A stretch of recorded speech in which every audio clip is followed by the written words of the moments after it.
Ministerio de Relaciones Exteriores y del Ministerio del Interior les damos una cordial bienvenida y agradecemos su asistencia al Seminario Internacional Experiencias Comparadas Fortaleciendo la Protección de los Derechos Humanos a través del Diálogo Jurisprudencial.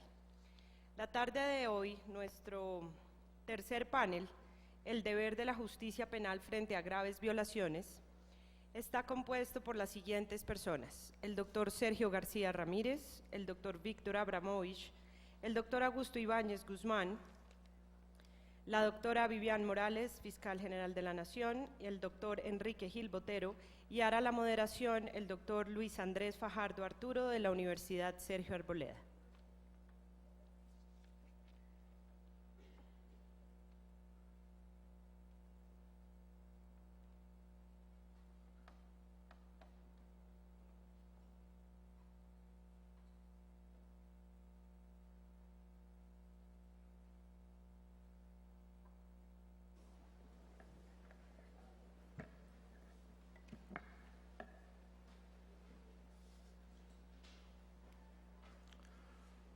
Buenas tardes a todos y a todas.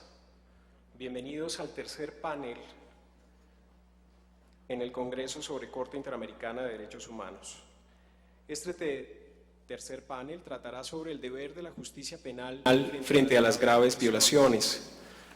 Contamos en esta mesa con el doctor Sergio García Ramírez, investigador del Instituto de Investigaciones Jurídicas de la UNAM y expresidente de la Corte Interamericana de Derechos Humanos. El doctor Víctor Abramovich, director del Instituto de Políticas Públicas de Derechos Humanos del Mercosur y exmiembro de la Comisión Interamericana de Derechos Humanos. El doctor Augusto Ibáñez Guzmán, magistrado de la Sala Penal de la Corte Suprema de Justicia de Colombia. La doctora Vivian Morales, fiscal general de la Nación en Colombia. El doctor Enrique Gil Botero, representante del Consejo de Estado. Las ponencias van a durar 25 minutos. Les rogamos a los panelistas, por favor, limitarse a ese tiempo. Y finalmente tendremos 20 minutos en un panel de preguntas y respuestas. Las preguntas se irán recogiendo durante el tiempo del panel para que ustedes las presenten por escrito. Empezamos entonces con el tema La jurisprudencia de la Corte Interamericana de Derechos Humanos, a cargo del expresidente de la Corte, doctor Sergio García Ramírez.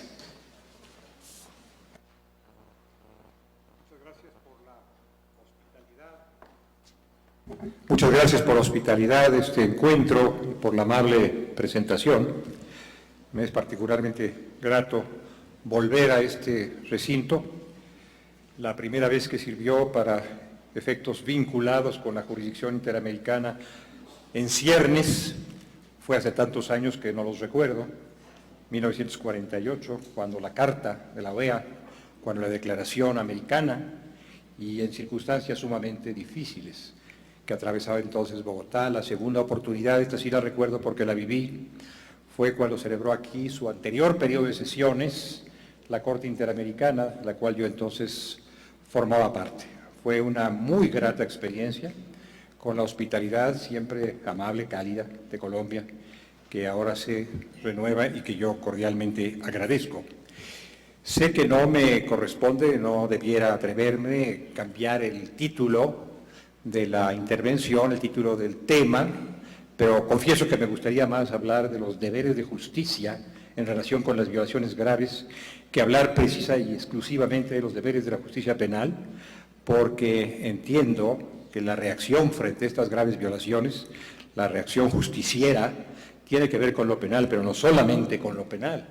La propia jurisdicción interamericana de derechos humanos no es una vertiente de la justicia penal, y en otras ocasiones estas violaciones graves tienen que ser contempladas, además de por la justicia penal, por otros ramos jurisdiccionales, nacionales o internacionales. Permítanme decir que cuando la Corte Interamericana inició su ejercicio jurisdiccional, se multiplicaban, y creo que ahora existen todavía y son abundantes por desgracia, pero en aquel entonces se multiplicaban los casos de violaciones muy graves en relación con derechos de los llamados nucleares, derecho a la vida, derecho a la libertad. Esto ocurría con gran frecuencia y fue la primera línea de reflexión y de despliegue de la jurisprudencia de la Corte Interamericana. Se hablaba a menudo de desapariciones forzadas, de ejecuciones extrajudiciales e incluso de masacres. Así que el tema ha estado presente desde hace más de 30 años en la consideración de la Corte Interamericana. En segundo término, vale la pena decir que, estando ese tema presente, lo ha estado también en el contexto de violencias generalizadas y sistemáticas contra los derechos humanos, que es otro componente importante. No se trató siempre, aunque en algunos casos sí, de violencias aisladas, individuales, que las hubo y fueron abundantes, sino de violencias generalizadas, sistemáticas, en un contexto de contiendas civiles, en que se intentó llevar adelante acciones de limpieza, luchas antiterroristas y otro tipo de reacciones estatales en contra de personas, y todo ello también desencadenó una reflexión puntual por parte de la Corte Interamericana. Agregaré a esto, todavía en la misma línea de tradición jurisdiccional, de tradición jurisprudencial, que en esos casos actuaron casi siempre y siguen actuando en alguna medida múltiples agentes, desde los agentes formales, dependientes del Estado, empleados, servidores públicos, como se les suele llamar, hasta otros personajes con la indulgencia, la aquiescencia, el beneplácito o el apoyo del Estado. Y finalmente diré que todo esto ha tenido mucho que ver, ha repercutido poderosamente en los procesos seguidos en las jurisdicciones nacionales y en los procesos seguidos ante la jurisdicción supranacional de la Corte Interamericana. Todo eso forma parte, pues, del gran paisaje en el que se ha considerado la materia por la jurisdicción interamericana de los derechos humanos. Las cosas han cambiado en alguna proporción, pero no totalmente. Yo quisiera mencionar, lo han hecho otros colegas míos, que el proceso de democratización, que por fortuna ha ganado terreno en países de América Latina, nos coloca frente a una circunstancia que ya no es estrictamente la que prevalecía cuando se forjó la Convención Americana o cuando inició su competencia contenciosa la Corte Interamericana. Ahora tenemos un panorama distinto, menos renuencia, menos reticencia o resistencia de parte de los Estados a emprender el examen de estos temas y actuar frente a ellos como es pertinente hacerlo. El tema del perdón está un tanto diluido en la jurisdicción interamericana, que ha cargado el acento en otros aspectos de la consideración que surge por estos casos, que no el perdón. Por ejemplo, el reconocimiento, en esto ha sido muy enfático, de la responsabilidad, el desagravio público y el deber de justicia, generalmente penal, pero no exclusivamente penal. Vale decir que los tratados de derechos humanos, y lo que la Corte Interamericana aplica es eso, tratados de derechos humanos no se encuentran dominados por la idea, que es una idea noble y plausible, de la pacificación, de la generación de condiciones de vida apacibles, sino por la preocupación de justicia, de que se haga justicia. Esta es la gran prioridad de los tratados internacionales de los derechos humanos y, por lo tanto, ha tenido que ser el núcleo de la atención de la Corte Interamericana. Esta, en todo momento, ha reconocido que los Estados tienen la obligación y, desde luego, la potestad de combatir el crimen, sobre todo las expresiones más violentas de criminalidad, de preservar la vida y la marcha de las instituciones, pero ha enfatizado constantemente que esta preservación, cuidado del Estado, deber del Estado, poder del Estado, no puede darse, no debe darse en ningún caso a costa de los derechos humanos que prevalecen en todas las circunstancias, y la propia Corte ha recordado a las jurisdicciones nacionales y se ha recordado a sí misma como jurisdicción internacional que los órganos de justicia son precisamente los garantes de la intangibilidad, de la persistencia y de la vigencia final de los derechos humanos. Bien, dicho esto, a manera de una brevísima, muy apretada introducción, quiero también mencionar que aludiré, lo estoy haciendo ya, a violaciones de derechos humanos, no a delitos.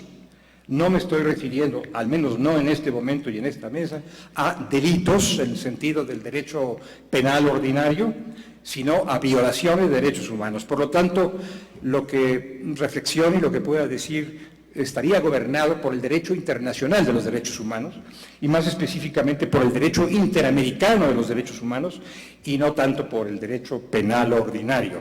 A unas sabiendas, por supuesto, de que las violaciones graves a derechos humanos previstas por el derecho internacional de los derechos humanos son conductas ilícitas y a título de ilícitos están recogidos por ese derecho y por el Código Penal. Empero, no se trata aquí de ventilar responsabilidades penales, ni específicamente individuales, sino responsabilidades de los Estados por la violación imputable a los Estados de derechos humanos en forma grave. Por distintas personas cuya conducta genera esa responsabilidad internacional del Estado. El concepto delito abarca consideraciones que van más allá o quedan más acá de los conceptos propios del derecho internacional de los derechos humanos. En ocasiones sería más amplio el tratamiento que de estas materias puede hacer el derecho internacional de los derechos humanos, menos trabado por ciertos principios, menos trabado por ciertas exigencias de lo que pudiera encontrarse el Código Penal, que se encuentra, sin embargo, en franco proceso de revisión.